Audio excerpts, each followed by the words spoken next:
Good evening guys, it's Trev the body mechanic from Absolute Fitness. So tonight I'm going to talk a little bit about injuries to the lumbar region, which is our lower back region, very bottom, okay? And it also applies to the thoracic region, which is from the bottom of the neck down to where our lumbar region starts. Now the injuries here are very common within the training community, and even those that don't train are susceptible to them. We're going to discuss a lumbar sprain or a strain as opposed to something more serious as a prolapsed disc. Now, we will look at that next week. So, what's a sprain? Well, a sprain is an overstretching of the ligament, and a strain is a tear to the muscle. And the pain that you feel is a result of the tissue being stressed beyond its pliable range. So you're taking it further than it really wants to go. Now, due to thoracic and lumbar regions containing many ligaments and muscles, it can be difficult to determine exactly which ligament or which muscle the injury is at. The only real way to know that is to go to hospital and then to do some kind of scan on you. Okay, but the likelihood is they wouldn't do that. So, how do you know then you've got a sprain or a strain? Well, symptoms generally begin during the activity. More than likely begin during the activity. You generally feel it happen at the time. So you'll do something and there you go. You know it's happened.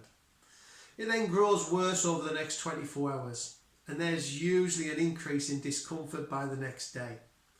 Now the most common symptoms are localized pain to where it is, stiffness due to swelling, and spasms in the lower back accompanied by radiating pain that can run down into the gluteal region, so your buttocks. Now if you're getting pain down in your buttocks, that pain's radiating down, that could be caused by nerve irritation. Now that could just be because of the muscles spasming up, putting pressure on the nerve, causing radiating pain, or it could be something more sinister, and we'll talk about that next week. So what treatment would I do? Well, your initial treatment wants to be pretty much based around what we would call RICE, although you can't do RICE to a lower back area. Because obviously RICE is rest, ice, compression, elevation. A bit difficult to elevate your lower back. So first thing we're going to do is rest. So what do I mean by rest? Well, you're going to avoid activities which will exacerbate the pain. So don't do anything that makes the pain come on. You're going to apply ice, and with that you're going to do it in 5-minute increments. So you're going to do 5 minutes on, 5 minutes off for approximately 30 to 60 minutes. As long as you've got no gastrointestinal issues, you're fine to take something like ibuprofen, which helps to take away swelling. It's an anti-inflammatory. But want you to remember, you need to go see a doctor if the pain does not improve within 48 hours. And when I say 48 hours, I'm not like, oh, pain's pretty much gone. How bad it was, it should be slightly improving a little bit by 48 hours. Alright, if it's not, then go see the doctor. Another reason to go see the doctor is if there's a loss of sensation in the buttocks area, because that could be something more sinister. If you get weakness in your legs at all, or, and this is a big issue, a loss of bowel or bladder control, you need to go to the doctor because that is something really serious. Okay. Now once the serious injuries have been ruled out, you might want to think about, well, how can I promote my recovery? Well, what I would say is go see a massage therapist. A good one though.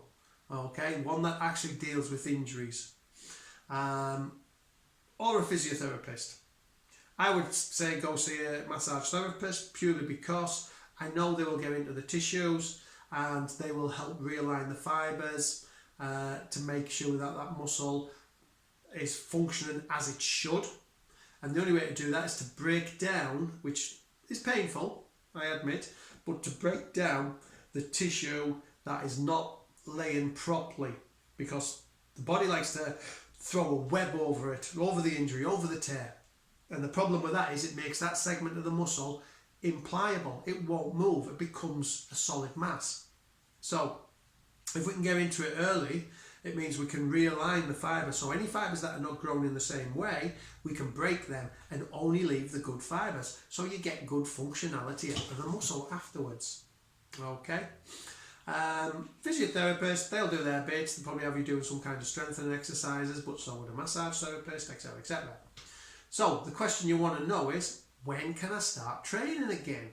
Well, you can start training again once you get a full range of movement, and you can perform simple activities of daily living. So putting your clothes on, whatever. I would say combing my hair, but I ain't got ready to comb. But them sort of things, being able to bend over, tie your shoelace, bend over to pick something out of a cupboard, they're activities of daily living. So we need to be able to do them without any pain. Then you can return to training, but remember, start off light and build it up. If you experience any pain whilst you start training again, stop straight away, because you might reopen the injury. Okay, it might just need a little bit longer to heal. A full return to your physical regime will generally be between 3 to 6 weeks, depending on the degree of injury. So that's a sprain or a strain to the lower back region. Okay, hope you've enjoyed this little chat and how you can treat it, the signs and symptoms of it. Look out next week and we'll be talking about prolapse disc. See you then, guys.